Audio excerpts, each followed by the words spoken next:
It's amazing how many people don't like Ron Paul out there. You would think that he personally did something to them, or he's like Obama or something.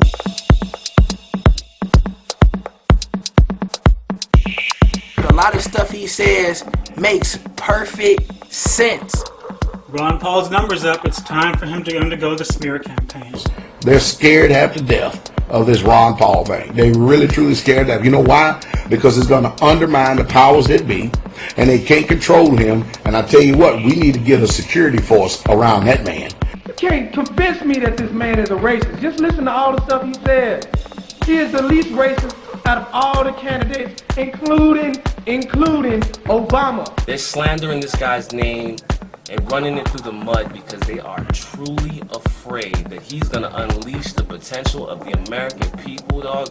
And it would be a revolution, dog. And this revolution doesn't have to be fought with guns and blood flowing in the streets, you know what I mean? It's going to be a philosophical revolution. We have to change the way we're thinking. So I'll post as a black man. As a matter of fact, I'm going to approach my contribution to Ron Paul's message of liberty from a black perspective, a pro-black perspective. I wanted to make it very clear that Ron Paul, he is not a racist. I mean, look at what he talks about. First of all, he's a libertarian. So you can't be a libertarian and be racist at the same time. You just can't. Ron Paul, keep on doing you, man. When they start coming with that nonsense, answer the question like you did, and then take the damn mic off and walk on out the door. Let me tell you something, folks. This is nothing but grandstanding. We should know the corporatized media are professional spin doctors. They see that this man is in the hunt for the Republican presidential nomination. It's funny. You think, and this is going to be, just really common sense. And since it's racist, and since they're going off the premise that Ron Paul is racist towards black people, then I have to speak to black America right now. I have to speak to, just right now, of course this video is for all, but I'm speaking specifically right now to black Americans, if you're listening. Do you really think the corporatized media cares about how Ron Paul feels about you? Do you really think they really care? And if they do, by exposing him as being some kind of old, white, bigoted racist, what are they going to do about it? Certainly, it's not to raise you out of the condition in which you're in, but only to knock off a man who can bring back the ideas of natural rights, the ideas that I can do for myself without any intervention or meddling from government. Do you really think they care about that? No, they don't. They don't care about you, black America. They want to use the ideas of racism. They want to use this as a tool to knock this man off. That said, what makes this most interesting is this, is his being charged with being a racist because of some comments made in the newsletter that he was over 18 or 20 years ago. I'm not dismissing that, I'm just saying it's interesting because Ron Paul's against the war on drugs, and as it stands now, blacks constitute about 14% of illegal drug users in the United States. But there's 65% of those incarcerated for nonviolent drug use. 14% of the users, 65% incarcerated for nonviolent drug use. That's a huge difference. That's beyond racism. That's way out of proportion. There may be reasons, there may be not, but the bottom line is, those are the facts. And those are facts that Ron Paul's actually quoted as well. Now, under Ron Paul, what he would like to do is he'd like to end the war on drugs, first of all. What he would also like to do, the biggest part of this, is that he wants to pardon all nonviolent drug users. The overwhelming disproportionate percentage of black people who are incarcerated for nonviolent drug use will be then released, which means black uncles, brothers, sisters, cousins, aunts will be released from jail or prison like that. Now, if you want to talk about something someone said under his management of a paper 20 years ago, that's fine, but to me that totally annihilates any claims of racism. But the thing is, even if he did harbor negative feelings or biased feelings or racist feelings, to be honest, I may have a few feelings about certain groups when I see them too. I don't choose to. It might be the most sophisticated thing, but I think everybody has some group feelings, whether they admit it or not, to an extent. Anybody who's honest does, I would say.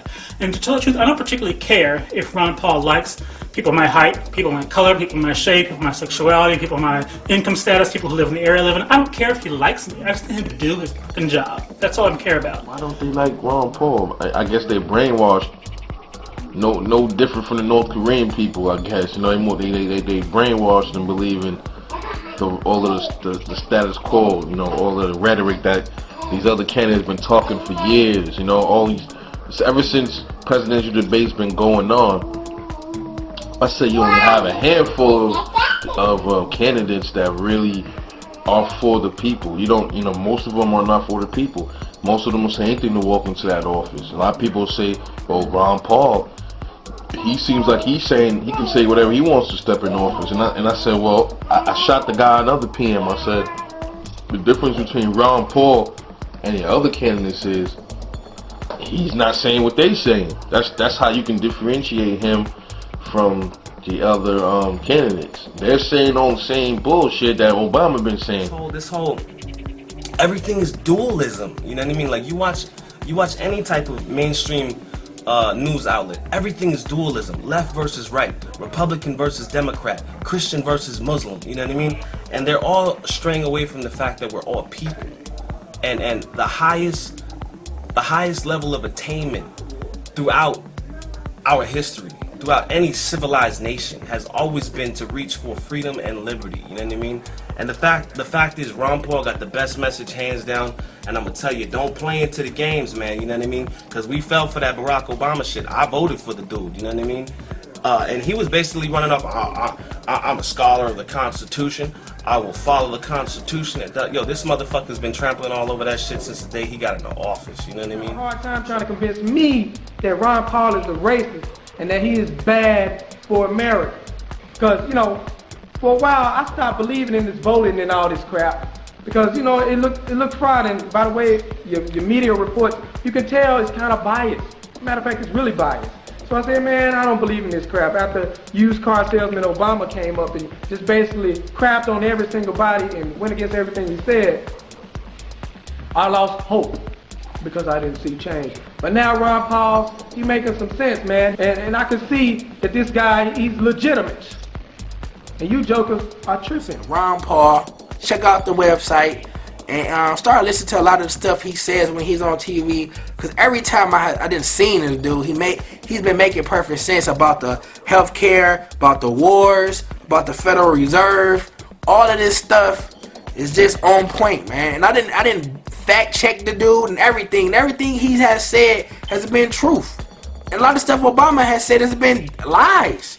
I wanted to talk about what I saw on Fox News about Ron Paul being a spoiler. I'm sorry.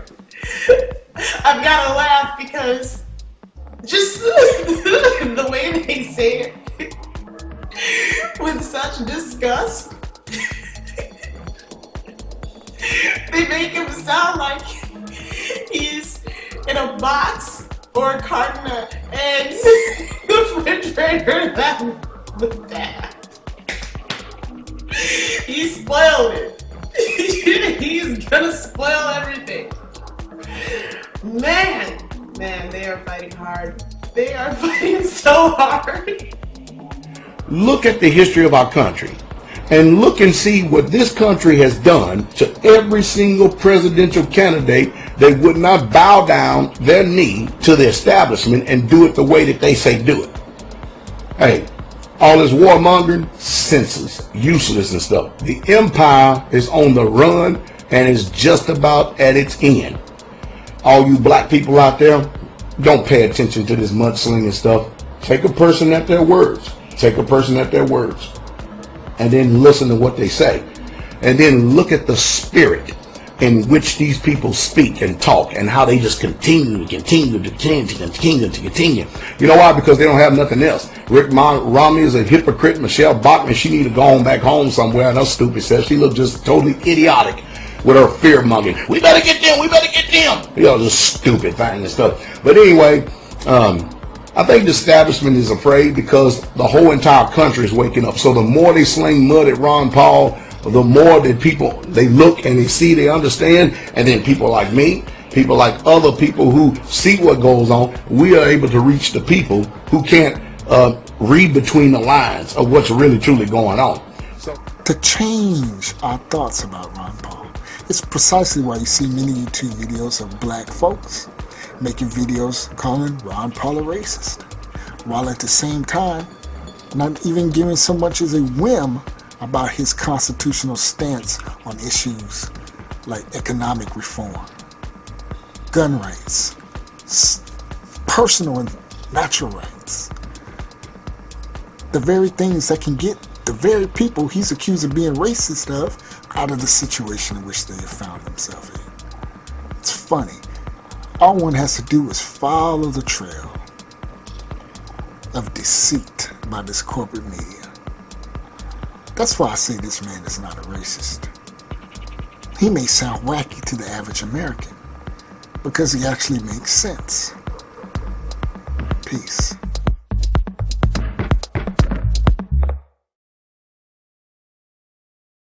Imagine for a moment that somewhere in the middle of Texas there was a large foreign military base, say Chinese or Russian.